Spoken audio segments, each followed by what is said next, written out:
नमस्कार मंडळी, स्वागत आहे तुमचं धमालवाडीच्या धमालमध्ये। मी यश आणि माझ्यासोबत आहे माझी आत्या। आज आम्ही निघालो आहोत परेल विलेजच्या सप्रीवर। हो, आज आम्ही आमचं परोळ दाखवणार आहोत। हे पहा परेल विलेजचा नाका।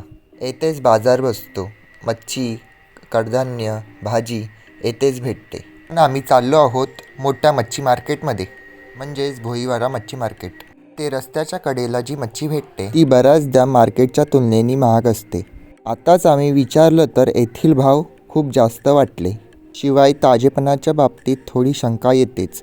म्हणूनच आम्ही येथून मच्छी न घेता थेट भोईवाडा मार्केट गाठायचे ठरवले। मच्छी मार्केटला जाता जाता हा परिसर पण बघा। हा रस्ता म्हणजे परेल विलेजचा बदलाचा साक्षीदार। या जुन्या इमारती आहेत ज्या अजूनही इथल्या माणसांची साथ सोडत नाहीत। आणि दुसऱ्या बाजूला बघाल तर हे आकाशाला टेकलेले टॉवर, जुन्या चाळींच्या जागी येथे हे टॉवर उभे राहत आहेत। परळ झपाट्याने बदलत आहेत। आता मी ज्या गल्लीतून चाललो आहे हे पाहून तुम्हाला वाटणारच नाही आपण मुंबईत आहोत। बघा ही घरं, इथल्या माणसांनी अजूनही आपल्या गावची संस्कृती, जुनी घरं अगदी मनापासून जपून ठेवली आहे। आजच्या काळात येथे उंचच उंच इमारती उभ्या राहत आहेत। रस्त्याच्या मधोमध किती मोठं झाड आहे पहा। झाडाला न कापता हा रस्ता बनवला गेला आहे। इथून बाजूला आपलं भोईवाड्याचं गाव चालू होतं। मुंबईत तुम्हाला असं कुक्कुटपालन कुठेच बघायला भेटणार नाही। गावात गेल्या गेल्या तुम्हाला असं वाटेल की मुंबईत नाही, कुठल्या तरी मी गावातच आलो आहे। या गावाचं नाव आहे भोईवाडा गाव। ह्या गावातल्या गल्ल्या खूप घुमावदार आहेत।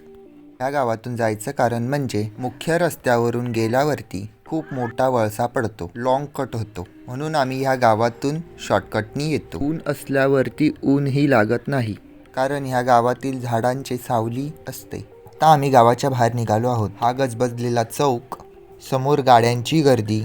आता इथून थोडं पुढे गेलं की आपलं मुख्य ठिकाण येणार आहे। येथे बाजूला तुम्ही पाहू शकता की फुलांची आणि ताज्या भाजीची दुकानं आहेत। आता आपण मार्केटच्या खूप जवळ आलो आहोत।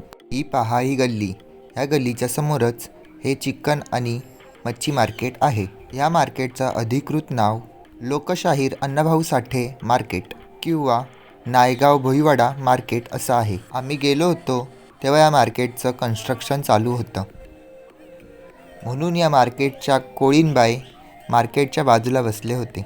पापलेट, सुरमई, हलवा, बांगडा, बोंबील, कोळंबी, मुशी, रावस आणि खेकडे एवढ्या प्रकारची मच्छी एकाच छताखाली मिळते। मार्केटला आलो खरं, पण पहिली आम्ही मच्छीची खरेदी केली नाही। आधी आम्ही पूर्ण मार्केट पालथं घातलं। कुठे काय मिळतंय, मच्छी कुठे ताजी आहे आणि भाव काय चालले आहेत हे सगळीकडे नीट बघितलं, कारण हीच तर आमची कोकणकरांची खासियत आहे आणि हेच आमच्या रक्तात आहे। कोकणातला माणूस कुठेही गेला तरी ताजी मच्छी त्याला दुरूनच ओळखता येते। मच्छी कशी परकायची आणि योग्य दरात कशी पदरात पाडून घ्यायची ही कर्तब आमच्या रक्तातच भिनलेली आहे। बाजूक आमच्या कोळीण मावशी बसली असत ताजी मच्छी घेऊन। ते मावशी बोलत होती, बर्फांचा नाही, ताजा आहे ताजा, घे।